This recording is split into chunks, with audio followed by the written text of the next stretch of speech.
Hi,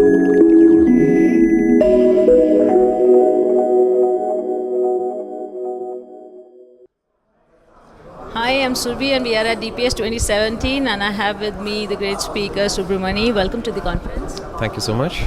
So how has it been so far for you?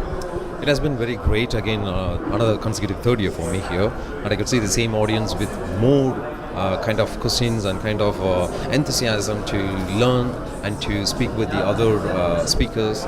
And we also have the panels for data science, BI, and big data sort of thing, where I could see there are people who asked for plenty of stuff, which has created a great opportunity for them to interact with the other speakers. Actually. Great. So since you have been here on all the three versions of DPS, so what difference do you see when we have reincarnated from SSDs to DPS? I see a very great opportunity for Data Platform Summit itself, because initially when it said SQLServerGeeks Summit, it was purely concentrating on a SQL Server product.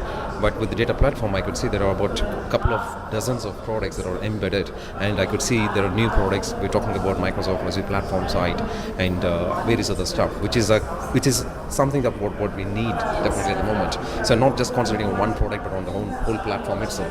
And as we have the Data Platform now targeting, plus we're also having the artificial intelligence, but they're all kind of interrelated kind of stuff. But it is a great summit to see a data platform which is now trying to attract anyone in EA as well to be part of the data platform. So that I see as a very great opportunity for other audiences and attendees also to get used to with the new technologies and to learn about new technologies that's going to help them leverage them with new platforms where they need to do R&D and sort of improve their skills. I agree. So as I can sense at DPS 2017, there has been a perpetual shift in the technology trend. Like we cannot keep on doing things the way we used to do earlier. What is your say on that? I would say yes. I would simply say yes actually for that one. And I'm really seeing the great efforts that have been taken compared to the previous years on this specific one. And yes, that's really good. Okay, so as the technology is changing, like we are no more dealing only with relational databases, and we are all the things like cloud, IoT coming up. So how do you recommend people to cope up with that? That's a bit of problem for most of them, because they're trying to see too many number of technologies coming up, and they're falling behind to keep them up to date to know what these technologies are about. But this DPS Summit creates an opportunity for them to know, at least to start with, what exactly it is from the basic intermediate levels. And if you have any questions about that one, bang, you have the speakers and you have the panels where you can just walk in and then ask many questions about that one. Plus, this also creates an opportunity for them to start doing a kind of R&D to know what exactly these are, and does it really help them to help their career to go up to next one level, or do they really need to do a total migration up to the new products?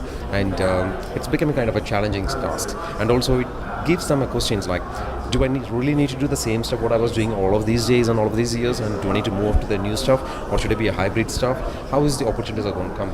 So they're really trying to see the opportunities first coming towards them, or they're trying to create the opportunities by learning the new technologies. It's a kind of vice versa stuff, but I would say it is really a great opportunity for everyone here to know the subjects and also to learn plenty of other items, and also they're trying to get in contact with the speakers and other event members so that they can also get more information even after the event. That's a great step for them to start with actually. Definitely, I'm sure that is a great tip for all the attendees and all the viewers of this video as well. So one final message that you would like to give to the world about DPS 2017, and something that you would want to come here again for DPS 2018.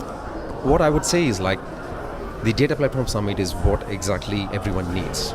And this is, I can see many events that are happening in Europe and States and other stuff, but in Asia, this is the first Data Platform Summit to my understanding. And I can see this is going to attract more audiences for the next year. That is because the outcome on this year's Data Platform Summit has attracted plenty of various audiences. And I could see, as I'm a consecutive third-year speaker, I can see new speakers coming out all around the world, and I can see many speakers who are coming as a first time and also returning speakers like me, and I'm seeing that as an additional opportunity for Data Platform Summit to attract more attendees and also to attract more speakers also to come down for the next year's summit as well. And one more message I'd like to add up on this situation is where we are at the moment is because of where we were initially. So without the SQLServerGeeks Summit, we won't be into the Data Platform Summit. And I'm sure the next year's summit is going to be more than this. I'm saying within the Data Platform Summit, we're going to attract more kind of expectations, which has already been built in this year. And 2018, I'm sure it's going to be like kind of an awesome event, and I'm definitely going to be part of it next year. Well, thank you so much for excellent feedback and kind words, and it is always a pleasure to have you here. Thank you. We hope to see you again at DPS 2018.